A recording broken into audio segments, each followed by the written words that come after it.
Boy, do I have some shit to tell you.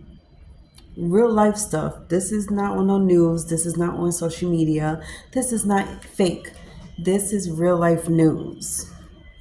And of course, this is for educational purposes only because this is to alert y'all on who to look out for and to watch over yourself and your spirit strongly. I'm talking about Fort Knox that bitch because you need to be careful who you let in your life and in your house. And it doesn't matter if you've known them for years or you've known them for 2 years or 1 year or even 5 months or 6 months. Let's get this shit on a roll.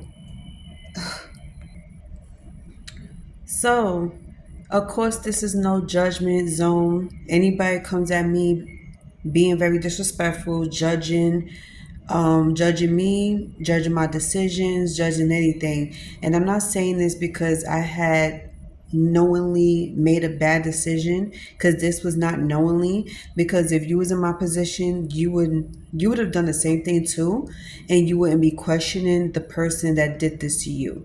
So let's get into this conversation because this is good. I'm talking about juicy good. If you want some shit like this, like you want to hear some shit like this, get into it because I already made a video about this from 2 years ago, I think it was, and it was with another ex. So let's get into this shit. So I'm gonna give you a little backstory about me and my ex. He was the love of my life, and this is when I was straight. I was 17 years old. I dated this guy, named Gio. And well, actually, I was 16 when we started seeing each other, and then we made it official when I was 17 because I was in Job Corps. So the entire time I was in Job Corps, me and him was always on the phone back and forth. Yes, I'm name dropping because at this point, I don't give two shits. I'm with the shits. I'm not the one of the two. Damn sure ain't the three. So if he wants to say something, he could come at me. He could come to me because I'm ready to pop that ass. Anyway, let's get on to the story. So, I met this guy and I started dating him. I was a teenager, he was 22. And I didn't know how old he was until the week of us talking about getting married. And this was 4 months in, and everybody was so happy for us. Like a lot of people was cheering us on. I'm talking about a lot of people. We talk about the neighborhood. So a lot of people in my neighborhood was seeing us going back and forth in and out the block, and they started to get used to seeing us. But most of all, what made people so happy for me is because I was happy. I was very much content, and I had nothing to be upset about, nothing to be depressed about. I felt like life was better. Life was amazing. And it gotten better since I was with him because he gave me a reason to be very excited he about life. He gave me a reason to be busy because all I was doing was school. Schoolwork was everything. And my grandmother was not about to have it. So she was like, schoolwork first, dating later. So I started dating this guy, and he was half black, half Spanish, and he was adorable. Now, back then, my taste in men was a little off because I was only going for men that was like more stimulating for the mind and you can grab my heart, and especially if you know how to talk to me. And at that time, I was all about the lovey dovey puppy situation, like all 17-year-olds do. We're looking to date, we're looking to have fun. Other than partying and drinking and having fun, you want a little boyfriend. So, me and him was hanging out almost every single day. He was at school at the time, and so was I. So around the summertime, we really got to know each other. We hung out, we made calls back and forth, and all of a sudden we hit the winter, and he starts to talk to me about taking things to the next level. So fast forward to 4 months later, it's December, and we're finally in this deep relationship. You could call it a committed relationship if you want, because if we was talking about marriage, I guess that's called a commitment, right? At the time, because at that time I didn't know shit about marriage or about being committed. I just wanted to spend this. I wanted to spend my time with this guy.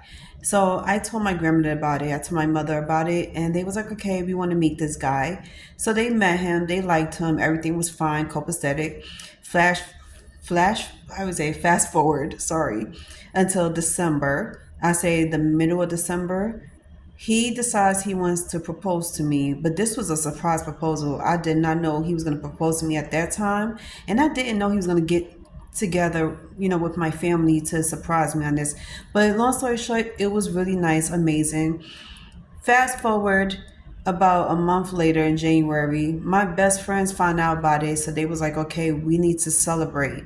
And she called up her friends, her family. I called up my friends. So we got together and we had like a little party.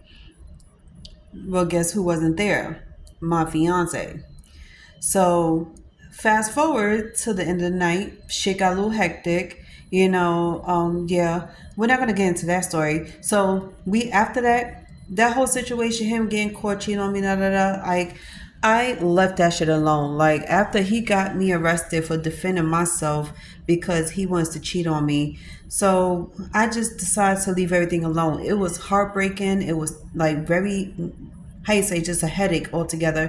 And I had to apologize to some people for making them feel like there was something there and it wasn't, because even I was shocked about this shit. But sometimes I just have a bad habit of apologizing to people for certain things, even though it wasn't my fault at the time, but I just wanted to be over with. So after I broke up with him, gave him back the ring, I haven't seen him in 20 years. The girl he cheated on me for, he ends up getting her pregnant and they end up moving together. Bump into them once, maybe twice while they was out doing their thing. But fast forward to, 2024. So now it's been 20 years later, and I'm on my way to the pharmacy to pick up my medications, and I bump into him. So, long story short, after we bump into each other, we decide to exchange numbers and just talk, have conversations. And one night, he decides he was ready to come see me. So we came, we got together. I brought him to my house. We had a whole conversation about what happened in the past. We dealt the situation. He apologized to me sincerely on everything and said he never wanted to hurt me again. He said he never wanted to betray me. He didn't think this was going to happen the way it did. He was like, he's sorry for not being honest with me, the whole shebang. So I'm like, okay, whatever. Not that I was asking for an explanation. I just wanted an apology because we left off very horrible when you didn't say nothing to me. And I didn't get an apology. So my family was like extremely pissed. They was not forgiving him at all. And my grandmother passed away knowing that he did this to me. So it was kind of heartbreaking for me. And I took that shit serious. So after we finally had this conversation, I guess everything was copacetic and good on our end because we just started hanging out.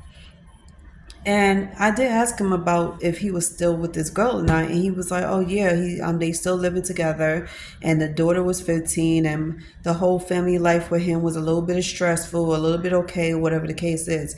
And you know how when somebody don't want to admit to you that when something is off or something is okay. So I was like, okay, not that I give a shit, but I was like, okay, you having trouble in paradise. Okay, that's to be expected because you think you could build a new relationship on a woman's tears. And I kind of expect shit like this was going to happen. And I was hoping and praying deep down inside that karma is going to hit both of them in certain ways. So let's talk about the fact that he just exposed himself as being spiritual. And I know he didn't want to talk about it, but this is when I come in and let y'all know, be careful who y'all date and be careful after knowing what you know about the guy, because if somebody decides to volunteer information to you, yes, listen very clearly and take heed, because you might not be well aware about spiritual practices and witches and warlocks and all this stuff, but they do. And you need to be aware of who you're dating, because just because you know this person doesn't mean you know them very well, especially if you have not seen them in years, just like mine's, because apparently this dude, he's very much into the spiritual world. He knows everything about spiritual practices, because when we had a conversation about it, he let me know that he knew about this whole stuff, from the minor stuff like saging and incense and stuff and holy water and herbs and stuff to like big spiritual practices. And I was kind of shocked to know that he knows about all this spiritual stuff because he does it. And then I asked him about have he ever put a spell on somebody, because there was plenty of times where a lot of guys I knew in the past exposed themselves as witches to me, or somebody who just dibbles and dabbles in the spiritual world. But I said if you do it and you don't know what you're doing, it could backfire on you. So take for example, one guy I knew, he tries to put on some freaking magic spell on me. And no, I am not being delusional. I'm not a nutcase. This is real life. It happens. So he goes and he exposes himself as being a witch. Say that he was trying to get me back in his life. He was trying to do several spells over the course of the year, but it didn't work because I end up being with somebody else instead of being with them. So I was like, well, that's what you get for trying to put a spell on me, because one, you didn't know what you was doing. Two, you did it in a way that you would try to infringe on my freedom, and it's like you trying to do it against my will, hold me against my will to you. You think I'm supposed to come to you and just be your girlfriend under your spell and think it's not going to backfire. And I warned him so many times about doing shit like this, where doing spells on women just to be with you is going to backfire, especially if you don't know what you're doing. You're not associating yourself with a high priestess or any priest for that matter, somebody that does stuff like this. You are bound to get like a lot of stuff backfired. And I didn't want to say anymore, so I just left it alone. And about a couple of months later, the spell backfired. So back to Geo, when we was talking about the whole spell thing, he said he never did a spell on somebody before, but he have seen it. And I was like, well, I have seen it plenty of times, and it backfired on a lot of people's. The main thing was putting blood, women's blood in the food, and it eventually backfires. And nobody seems to understand how badly that could backfire. So I was like saying to myself, like, is he the type to want to do this shit to me or what?